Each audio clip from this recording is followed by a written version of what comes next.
मावळ लोकसभा ही नेहमीच चर्चेत राहिलेला मतदारसंघ आहे. कोण निवडून येणार, कोणाचा पराजय होणार हे निवडणुकीनंतर कळेलच. पण खरं ट्विस्ट होतं हे महायुतीचा उमेदवार कोण आणि हे जाहीर झाल्यानंतर सगळाच वाद संपुष्टात आला. महायुतीमधील भाजपा, शिवसेना, शिंदे गट, राष्ट्रवादी, अजित पवार गट या प्रत्येक गटाने आपला दावा केला होता. आमचा दावा का याच्याबद्दल अनेक वेळा तालुक्यातील नेत्यांनी आपली मते व्यक्त केली होती. पण काल महायुतीचा उमेदवार जाहीर झाला आणि मतांतराचे रूपांतर एकमतात झाले.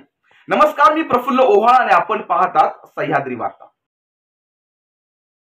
मावळचे आमदार सुनील शेळके आणि श्रीरंग बारणे यांच्यात अनेक वेळा वेगवेगळ्या मुद्द्यांवर खटके उडालेले आपण पाहिले आहेत. एवढेच नाही तर मावळ लोकसभेची जागा राष्ट्रवादीलाच मिळावी म्हणून सुनील शेळके नेहमी आग्रही असल्याचे आपण पाहिले आहे. पण बारणेची उमेदवारी जाहीर झाल्यानंतर आमदार सुनील शेळके काय बोलले आपण ऐकूया. लोकसभेची जागा ही राष्ट्रवादी काँग्रेस पक्षाला मिळावी याकरता आम्ही आग्रही होतो आणि पिंपरी चिंचवड, मावळ, उरण, पनवेल या भागामध्ये देखील राष्ट्रवादी काँग्रेस पक्षाची एक चांगली मजबूत ताकद किंवा महापालिकेच्या माध्यमातून नगरसेवक असतील, पिंपरीचे आमदार, मावळचे आमदार हे देखील राष्ट्रवादी काँग्रेस पक्षाच्या विचाराचे होते आणि संपूर्ण माहिती वरिष्ठ नेत्यांकडे देण्याचं काम सातत्याने मी केलं. युतीचा धर्म पाळून युतीतल्या नेत्यांना देखील संपूर्ण माहिती व्यवस्थित स्वरूपामध्ये देत असताना शेवटी आज निर्णय जो काही झालेला आहे त्या निर्णयाचं आम्ही सर्वजण स्वागत करणार आणि आपल्याला युतीचा धर्म पाळून काम करावं लागणार आहे. मावळ लोकसभेचं देखील काम आता शिवसेना शिंदे गटाला आणि उमेदवार म्हणून श्रीरंगाप्पा बारणे यांना उमेदवारी मिळालेली आहे. त्यांचं काम आम्ही देखील सर्वजण एकत्रित येऊन ताकदीनं करू असं मला या ठिकाणी नक्की सांगावंसं वाटतंय. भाजपाचे मावळातील नेते आणि राज्यमंत्री राहिलेले बाळा भेगडे यांचे कार्यकर्ते यांच्या उमेदवारीसाठी अतिशय आक्रमक झालेले आपण पाहिले होते. जर बाळा भेगड्यांना उमेदवारी जाहीर केली नाही तर आम्ही बारणेचे काम करणार नाही, या उलट आम्ही नोटाची बटन दाबणार ही भूमिका घेतली होती.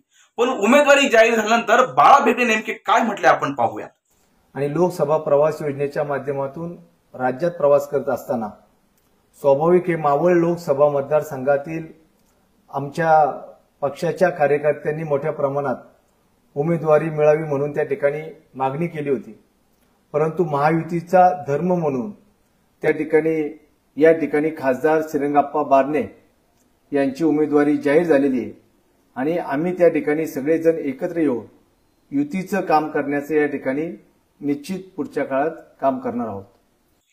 मावळ भाजपाचे निवडणूक प्रमुख रवींद्र भेगडे हे सुद्धा भाजपला मावळची जागा मिळाली पाहिजे यासाठी आक्रमक झाल्याचे आपण पाहिले होते. पण उमेदवारी जाहीर झाल्यानंतर त्यांची ही प्रतिक्रिया आपण ऐकूया. आदरणीय मुख्यमंत्री एकनाथजी शिंदे साहेब, आदरणीय अजितदादा पवार साहेब हे भारतीय जनता पार्टीशी संलग्न झालेले आहेत. आमची आता महायुती आहे आणि महायुतीने जो निर्णय घेतला आहे, आदरणीय देशाचे लोकप्रिय पंतप्रधान आदरणीय नरेंद्रभाई मोदी आणि आमचे नेते आदरणीय देवेंद्रजी फडणवीस साहेब आणि आदरणीय बावनकुळे साहेब या सर्वांनी मिळून जो निर्णय घेतलेला आहे तो निर्णय स्वागतार्ह आहे आणि आम्ही भारतीय जनता पार्टीचे सर्व कार्यकर्ते प्रामाणिकपणे आदरणीय श्रीरंगाप्पा बारणे यांना प्रचंड मताधिक्याने निवडून आणण्यासाठी प्रयत्न करू. राष्ट्रवादीचे तालुकाध्यक्ष गणेश खांडगे यांची प्रतिक्रिया महत्वाची आहे, तेही आपण पाहूया. मी श्रीरंगाप्पा बारणे यांना महायुतीचे उमेदवार म्हणून खासदारकीची उमेदवारी या ठिकाणी जाहीर झाल्याबद्दल सर्वप्रथम मी त्यांचं मनापासून अभिनंदन करतो. देशाचे पंतप्रधान नरेंद्रभाई मोदी यांच्या नेतृत्वाखाली देश एका विकासाच्या दृष्टिकोनातनं महासत्तेकडे वाटचाल या देशाची सुरू झालेली आहे आणि असं असताना आमचे राष्ट्रीय नेते आदरणीय नामदार अजितदादा पवार साहेब यांच्या नेतृत्वाखाली राष्ट्रवादी काँग्रेस पक्षाने देखील महायुतीमध्ये सहभागी होण्याची भूमिका मागील काही महिन्यांपूर्वी स्वीकारली आणि म्हणून आज महाराष्ट्रामध्ये महायुतीच्या माध्यमातून एक सक्षम असं सरकार आपल्याला काम करताना पाहायला दिसते. मावळ तालुक्यामध्ये देखील महायुतीच्या माध्यमातून मोठ्या प्रमाणावरती विकास कामं या ठिकाणी झालेली आहेत. त्याच्यामुळे एकदा आता महायुतीने हा उमेदवार जाहीर केल्यानंतर कालपर्यंत जे किंतु परंतु जे काही चाललेलं होतं ते आज मी तिला संपूर्णपणे थांबलेलं आहे. ठीक आहे, निवडणुकीच्या राजकारणामध्ये जोपर्यंत उमेदवार जाहीर होत नसतात तोपर्यंत अशा पद्धतीची राजकीय काही ना काही वक्तव्य, काही ना काही घडामोडी ह्या सुरू असलेल्या आपण सातत्याने पाहत असतो. परंतु काल श्रीरंगाप्पांची उमेदवारी जाहीर झाल्यानंतर राष्ट्रवादी काँग्रेस पक्ष महायुती म्हणून महायुतीचा जो काही धर्म आहे तो धर्म पाळण्याच्या दृष्टिकोनातनं महायुतीचा जो कुणी उमेदवार असेल त्याचंच काम मावळ तालुका राष्ट्रवादी काँग्रेस पक्ष अतिशय सक्षमपणाने करेल. सर्व नेत्यांची प्रतिक्रिया ऐकल्यानंतर एक गोष्ट सेम जाणवली, ती म्हणजे युती धर्म पाळणार आणि श्रीरंग बारणेंना आपण पूर्ण सपोर्ट करणार असल्याचे स्पष्ट केले. यामध्ये नेते युती धर्म पाळणार पण आधी घेतलेल्या भूमिकांमुळे संभ्रमात असलेले मतदार आणि कार्यकर्ते युती धर्म पाळणार का हा मुख्य प्रश्न आहे.